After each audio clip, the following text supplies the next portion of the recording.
New year, new me. How to stay motivated and actually succeed. I wasn't trying to be hateful, but I really wasn't making any effort to check my judgmental thoughts at the door. It happens every January. My regular classes at the gym get bombarded by all of the new year, new me folks determined to work on their fitness. It feels too cramped and it changes the dynamics. But that's not the part I was judging.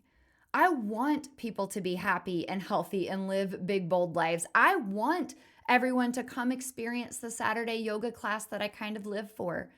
What I was getting grumpy about is that almost all of them will be gone in 3 weeks as their New Year motivation fades and they fall back on old habits. It ends up feeling like my life gets disrupted for no good reason. As a psychologist, I understand more than most how difficult it is to change behavior. I'm aware of the sneaky factors that conspire to keep us stuck. What if you were too? What if you had the cheat codes for actually sticking with your New Year's resolutions and intentions?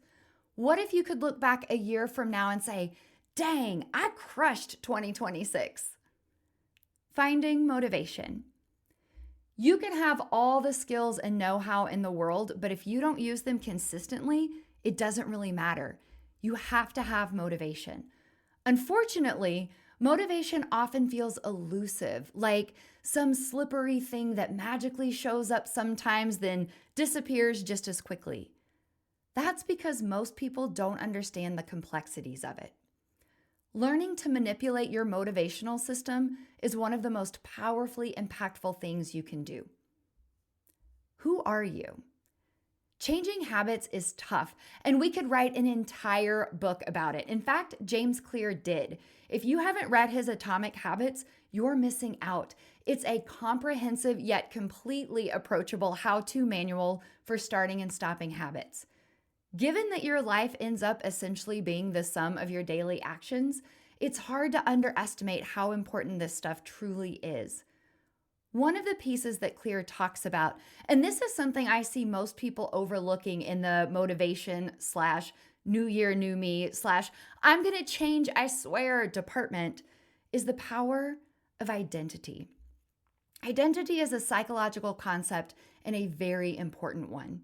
Your identity is the deep down, often subconscious set of beliefs about who you are, what kind of person you are, and what people like you can and can't, should and shouldn't do. In other words, it's your mind's program for how to be, insert your name. The reason we're talking about identity here is that it's one of the sneaky factors that sabotages your success. You may join a gym and drag yourself to a few workouts, promising that this is the year you finally get in shape. But if your deep down identity doesn't support that, meaning you don't actually know yourself to be someone who works out or can do hard things or has discipline or likes exercise, then lasting change is going to be a challenge. We have to shift our identity if we want new habits to stick. We have to fully become the kind of person who does that new thing.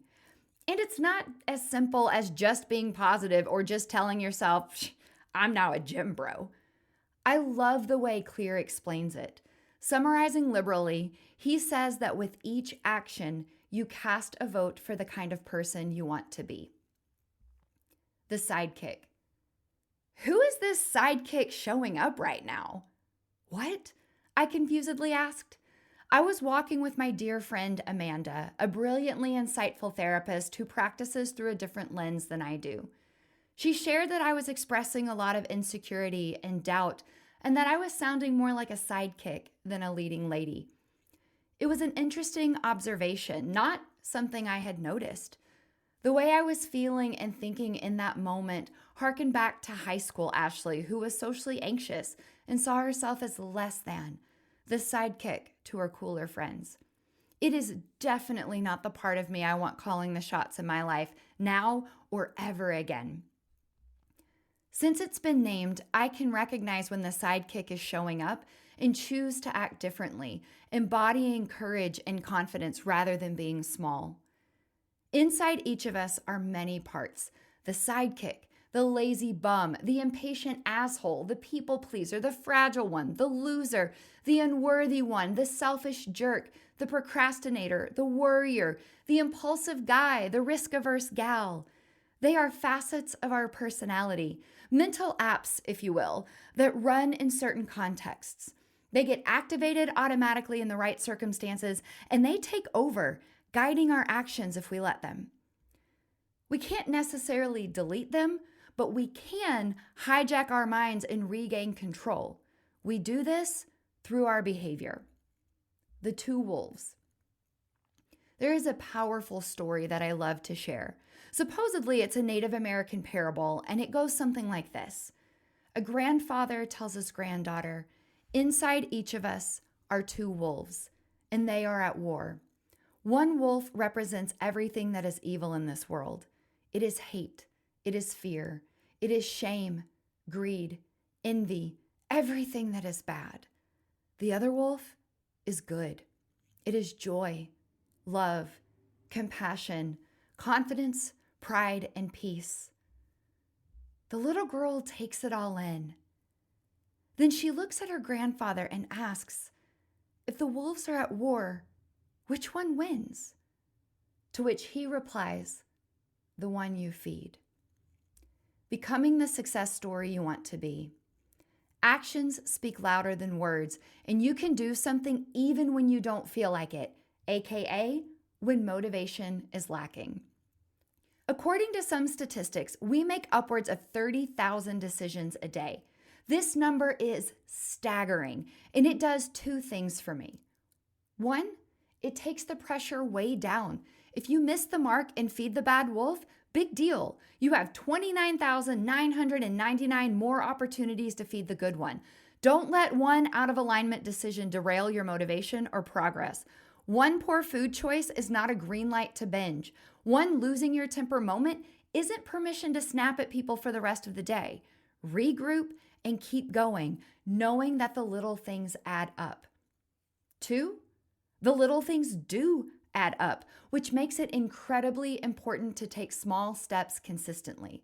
As Aristotle said, we are what we repeatedly do. Excellence, then, is not an act, but a habit. Each decision point, each choice, each action or behavior is an opportunity to cast a vote for who you want to be. Do you want to be the sidekick or the lazy bum? Or do you want to be the badass who does hard things? I'm Dr. Ashley, and this is the way I see it.